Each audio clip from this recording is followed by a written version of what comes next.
आताची सर्वात मोठी बातमी ब्रेकिंग न्यूज आपण पाहत आहे निर्भय न्यूज लिव्ह। आता चॅनल सबस्क्राइब करा व लाईक करा व जास्तीत जास्त शेअर करा। नमस्कार, आपण पाहत आहात निर्भय न्यूज लाईव्ह, सत्याची निर्भय बाजू। आजची महत्त्वाची बातमी, अखिल भारतीय मराठा महासंघाचे राष्ट्रीय अध्यक्ष श्री राजेंद्र कोंढरे यांच्या प्रमुख उपस्थितीमध्ये शिरूर मार्केट यार्ड येथे जिल्हाध्यक्ष अंकुशराव लांडे यांच्या अध्यक्षतेखाली मराठा समाजाची महत्त्वपूर्ण बैठक उत्साहात पार पडली। या बैठकीत नवीन कार्यकारिणी निवड, मराठा समाजासमोरील आव्हाने, वधूवर सूचक मेळाव्याचे नियोजन आणि अण्णासाहेब पाटील आर्थिक विकास महामंडळाच्या माध्यमातून युवकांना कर्ज प्रकरणाबाबत मार्गदर्शन तसेच शैक्षणिक क्षेत्रातील मदत आणि समाज विकासाच्या विविध विषयावरील सखोल आणि वादळी चर्चा करण्यात आली। जो काम करेल त्यालाच पद या तत्वानुसार संघटनेतील पदनियुक्त्याबाबतही महत्त्वपूर्ण निर्णय घेण्यात आले। मराठा समाजाच्या संघटनात्मक बळकटीकरणासाठी आणि युवकाच्या प्रगतीसाठी ही बैठक महत्त्वपूर्ण ठरल्याचे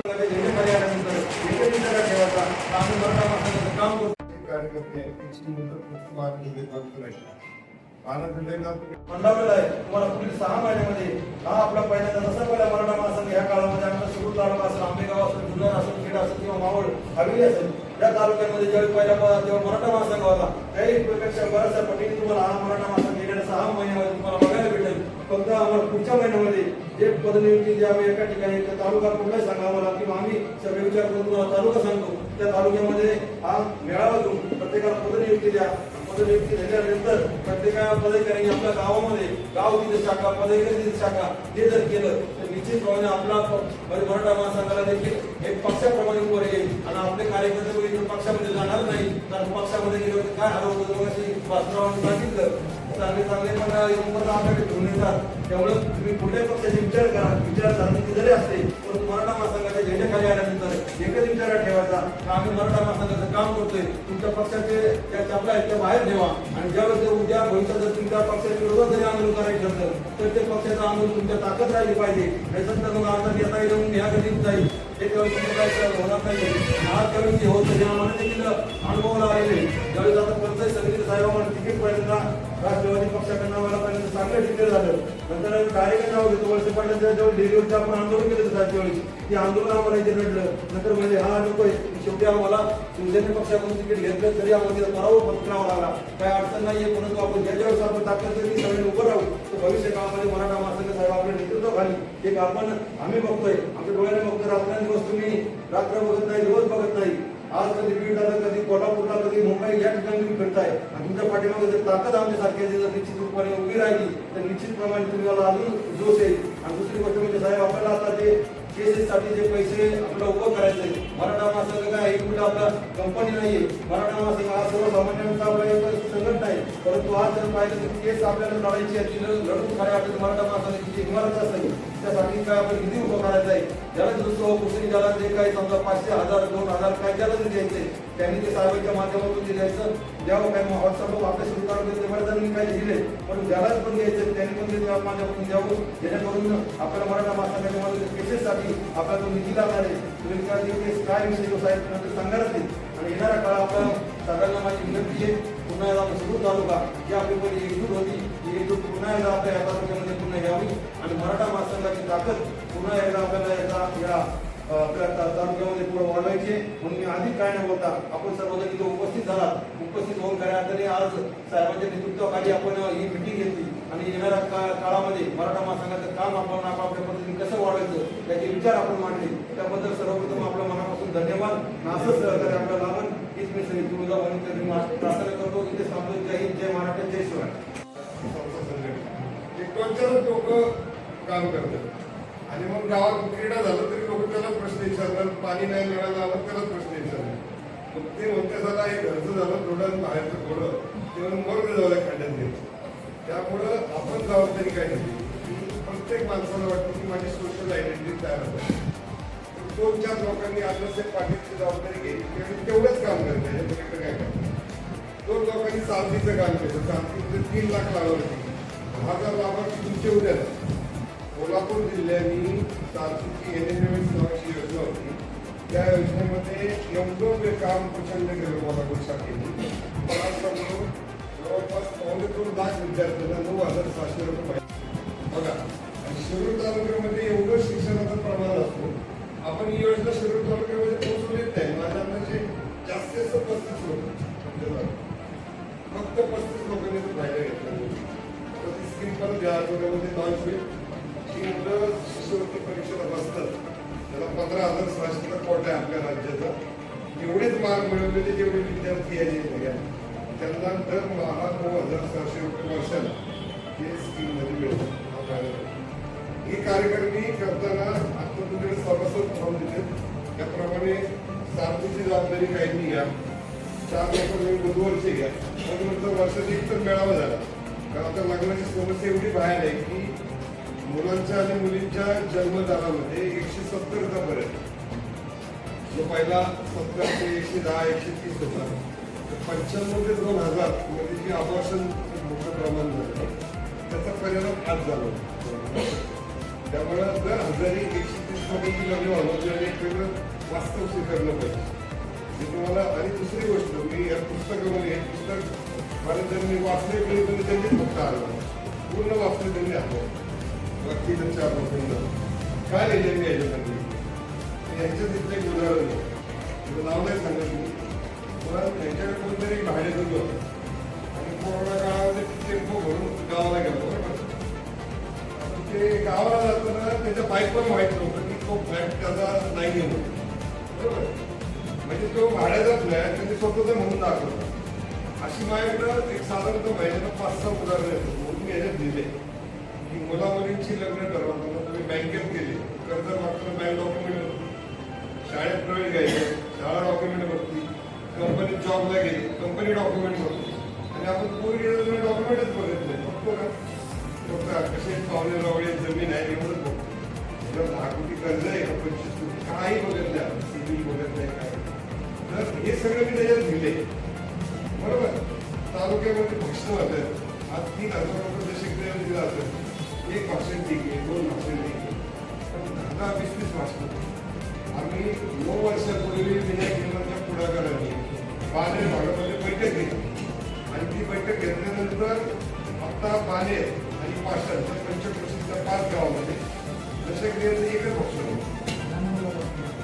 आणि विनायक निर्माण जेव्हा वारले ते सुद्धा पाळलं गेलं. अख्ख्यांच्या लोकांनी फक्त चंद्रकांत एकच भाषण. सांगायचं मुद्दा काही 3,000 लोक 3 तास धरून जातात. त्यांची कॉस्ट कुठं काढतो आपण. आज जर भास्कर कुठे दिवसाला 10,000 रुपये कमवत असेल, 3 तासाचे त्याचे किती गेले? 3,000 रुपये गेले. ही कॉस्ट काढत नाही आपण, लक्षात घ्या. म्हणजे मराठा समाजाचं मी जे मूल्यमापन करतो का नाही, आपले साधारणतः प्रत्येकाचे मित्र मैत्रिणी यांचे वाढदिवस आपण किमान 20 वाढदिवस आयोजित करतो. बरोबर, केक कापायला जातो वगैरे. 20 गावची यात्रा, 5-25 देव, त्यानंतर पावण्यारावळ्यांची बारशी, त्यानंतर टिळे, मग साखरपुडा, हळद समारंभ, आदल्या दिवशी पाया पडणी काय आहे ते, आणि लग्न समारंभ. आणि ते झाल्यानंतर अजून जर जवळचे पाहुणे, म्हणजे माझा एक तुझे नावाचा पाहुणा आहे, माझी जवळ शेवटच्या घरात माझी चुलत मेवड्याची मुलगी दिली. मुलगी दिल्यानंतर असंच 22 तारखेला लग्न होतं. त्यांच्या अंगाला आदल्या महिन्यामध्ये साखरपुडा टिळा झाला. लग्न ठरले, घरात टिळा लावलेला होता. परत त्यांनी केला, त्या भावना प्रियमतील कामाला त्याला 20-22 लाखाला काढला.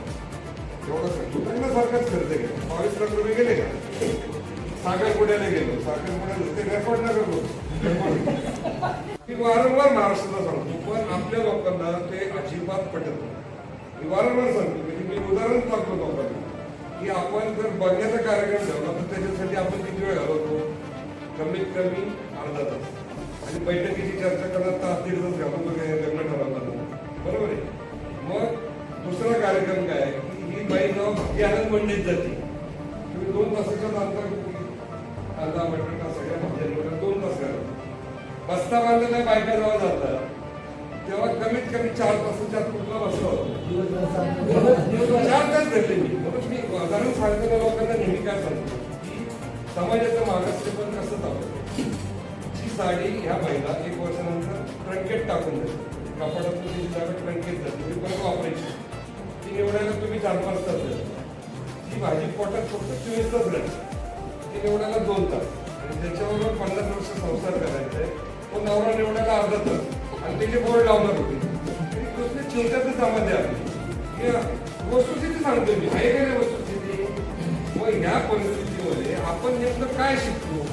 काही गोष्टी बांधण्याच्या शिकल्या पाहिजे, काही गोष्टी मानव समाजामध्ये सामाजिक, शैक्षणिक, आर्थिक दुर्गामी परिणाम करून त्याच्यामध्ये धोरणात्मक बदल करून समाजाला एका चौकटीपासून दिशा पुढे दाखवण्याचं काम हे फार अवघड आणि काम आहे.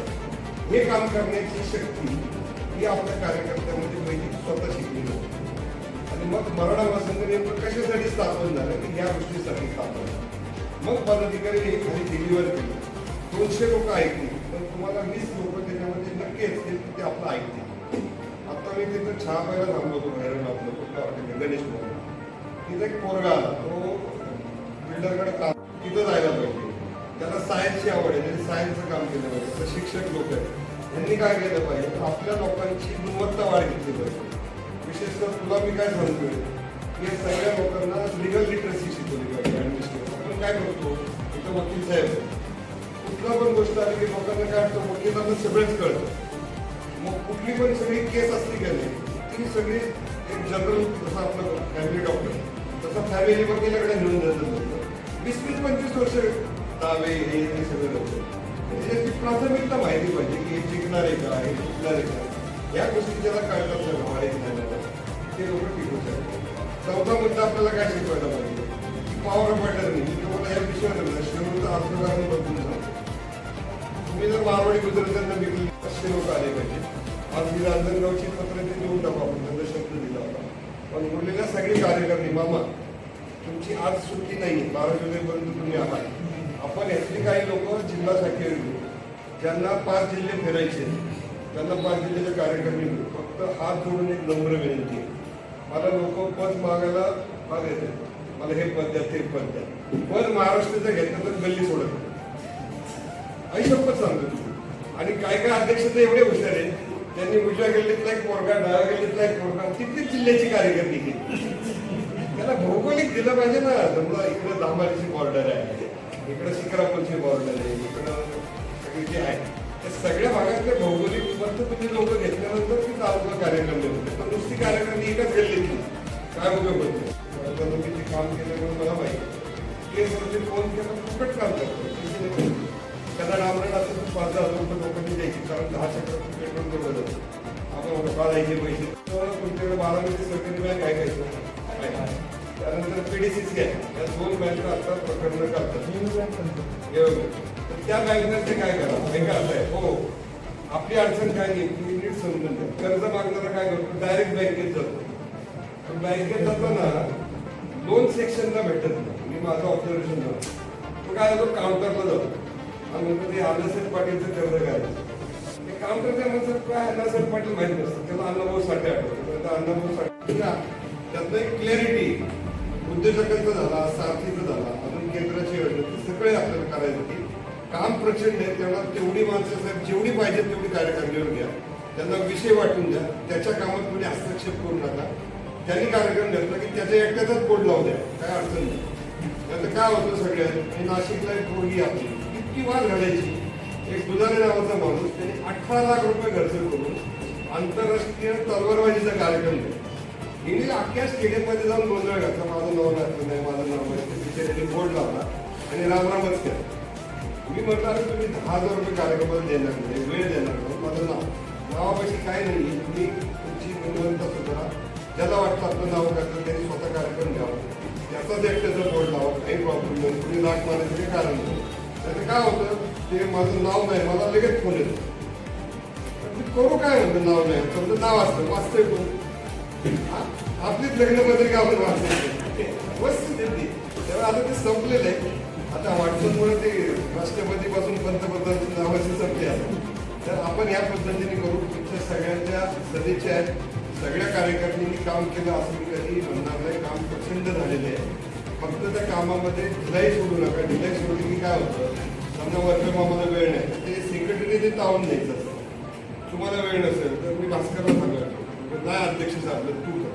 माझं पण अध्यक्ष 10 वर्ष आवडलं होतं, मीच रिटून दिलं की नाही.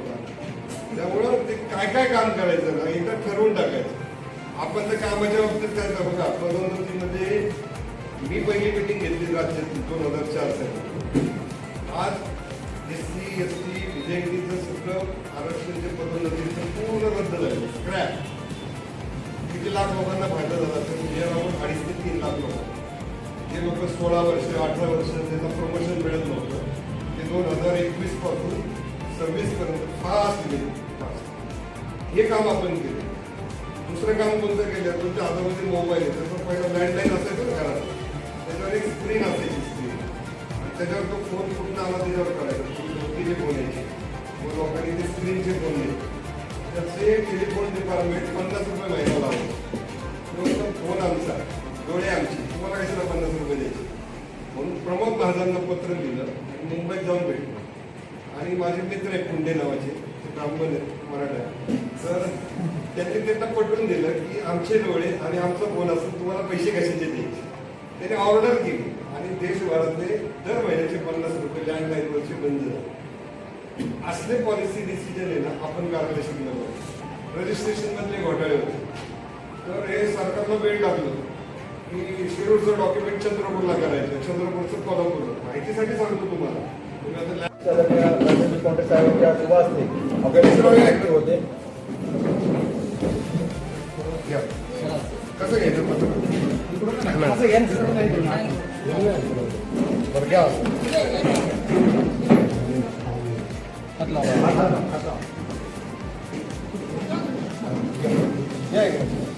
तुम्ही गुच्छरण करता बरं पत्र दोन्ही हात लावा. रांजणगाव उप शहर प्रमुख नियुक्ती होते.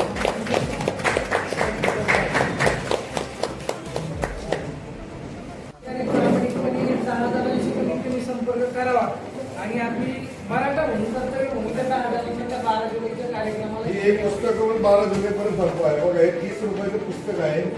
ह्याच्यामध्ये QR कोडवर 750 गव्हर्नमेंटच्या स्कीम ह्याच्यात टाकलेले आहे. बरोबर. आरक्षणाचा तक्ता टाकलाय. त्यानंतर पंजाबराव देशमुख निर्वाह करतात. तेव्हा शिरूर तालुक्यातला मुलगा तेव्हा मुलगी प्रोफेशनल कोर्सला जर पुण्यात गेली राहायला, बघा मी काय सांगतो, तर त्याला वर्षाला 60,000 रुपये मिळतात. 8 लाखाच्या आतमध्ये उत्पन्न 60,000 रुपये मिळतात त्याला. मुलींना 100% की मुलांना 50%. सगळे प्रोफेशनल कोर्सेस आहेत. ही सगळी माहिती याच्यामध्ये आहे. त्या 4 तासामध्ये 4 लोकांशी संवाद साधला. पॉवर सेंटर कशाला म्हणतात तर MSCB, पोलीस स्टेशन, महसूल खातं, कोऑपरेटिव्ह डिपार्टमेंट, दूध डेअरी, कंपन्या, या ठिकाणी पॉवर जनरेट होते. सत्ता केंद्र आहे. ह्या सत्ता केंद्रामध्ये जेवढी मराठा समाजाची माणसं त्याच्याशी तुमचा अप्रोच करा. जनरेट आपोआप चांगला होतो. आणि मग त्या बँकेला जर ते प्रकरण पटलं तर आज बँकांची अशी परिस्थिती कर्जदारच मिळत नाही. पडून येत पैसे. सगळ्या बँकांकडे पैसे पडून माझ्याकडे तर मागे लागतात कर्जदार त्यामुळे. तर तुम्ही त्या बँकांची अप्रोच करताना त्या ठिकाणी मराठा समाजाचे मॅनेजर ब्रँच मॅनेजर त्यांच्याशी संबंध द्या. त्यांनाही कर्ज प्रकरण पाहिजे असतं. आणि चांगले प्रोजेक्ट करा. म्हणजे काय आहे की सगळ्यांनी मशीनचे गुढे टाकले, सगळ्यांनी ट्रॅक्टर, एवढं इनोव्हेटिव्ह बिझनेस काय काय करता येईल ना ते आपल्याला करण्याची आवश्यकता आहे. आणि चौथा सगळ्यात धोका सांगतो खरं, नवीन पिढी व्यवसायात येताना साहेब जबाबदारीने बोलतोय त्यांनी पुढच्या 10 वर्षामध्ये काय बदल होणार याचा अंदाज घेणारं व्याख्यान एक ठेवलं पाहिजे. साहेब काम असतं सांगतो. अनेक इन्व्हेस्टमेंट येतात लोक. आता मी स्वतःच मी स्टुडिओ टाकला 2020 मध्ये. किती खर्च केला मी? 2 कोटी रुपये खर्च केला. ऑफिस फर्निचर घेतलं आणि 2 कॅमेरे, त्याची सगळी शूटिंगची आता मोठ्या स्टुडिओ सगळं तसंच केलं. आता टेक्नॉलॉजी काय आली, मोबाईलची क्वालिटी सुधारली. 2 माईक 18,000 रुपयाची झाला सुरू. मी किती पैसे घालवले? 2 कोटी रुपये. 26,000 रुपयाची टेक्नॉलॉजी. तर या शिकलं पाहिजे आपल्याला. त्याचा एक प्रोत्साहन माणूस पाहिजे.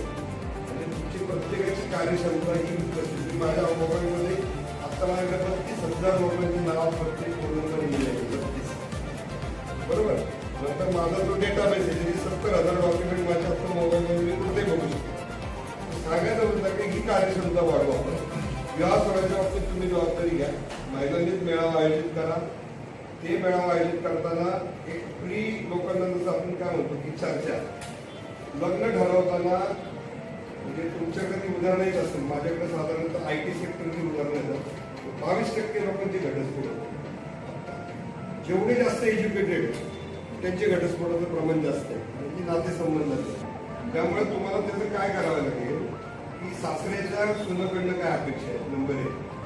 सासूच्या काय अपेक्षा आहे, सुनेच्या सासऱ्यांकडनं काय, दिरांच्या काय अपेक्षा आहे. ही जी भांडणं आहेत ती सासूला वाटतं की मोलकरी झाली, मोठ्या सुनेला वाटतं की आपल्याला रोज मॉलगिरी घ्यायचं. त्यामुळे 1 महिन्यामध्ये ते दुसरा ब्लड घेतात आणि आई बापाला म्हणजे आपल्या कुटुंब कशी संपलेली आहे.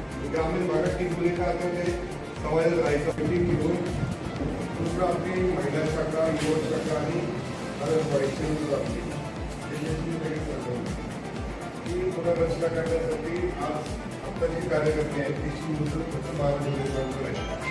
12 जुलैला तुम्ही एक मोठा हॉल घ्या. तुमच्याकडे आता मी 100 सभासद फॉर्म दिलेले पुढे भरलेले आता जमा करा. उरलेल्या लोकांना मेंबर करा. आपल्याला 40% पदांची निवड ही त्या दिवशी करायची 12 जुलै. 60% पदांची 50% येतात. ती तुम्ही टप्प्याटप्प्याने जशी जशी तुम्हाला वेगवेगळ्या ठिकाणी बैठका घ्या, नवीन लोक त्यांना मग तुम्ही काढून द्या. त्याचं काय होईल, सगळी बस एकदम भरली, जागा राहणार नाही. आणि पद तुम्ही पाहिजे तेवढी वाढवा, त्याच्यामध्ये काय अडचण नाही आहे. आता भास्कर ते व्हॉट्सअप ग्रुपवर टाकतो. विचारधारणा जरी असते पण मराठा महासंघाच्या झेंड्याखाली आल्यानंतर एकच विचारात ठेवायचा की आम्ही मराठा महासंघाचं काम करतोय. तुमच्या पक्षाचे ज्या चपला आहेत त्या बाहेर ठेवा आणि ज्यावेळेस जर उद्या भविष्यात जर तुमच्या पक्षाच्या विरोधात जरी आंदोलन करायचं ठरलं तर ते पक्षाचं आंदोलन तुमच्या ताकद राहिली पाहिजे. नसेल तर मग आता येता येऊन या गतीत जाईल. त्याच्यावर तुमचं काय होणार नाही. समाज हिताचे मुद्दे जाणून घेण्यासाठी पाहत रहा निर्भय न्यूज लाईव्ह. मी अनिल टांगे, निर्भय न्यूज लाईव्ह शिरूर. निर्भय न्यूज लाईव्ह, जनतेचा आवाज, सत्याचा ध्यास. धन्यवाद.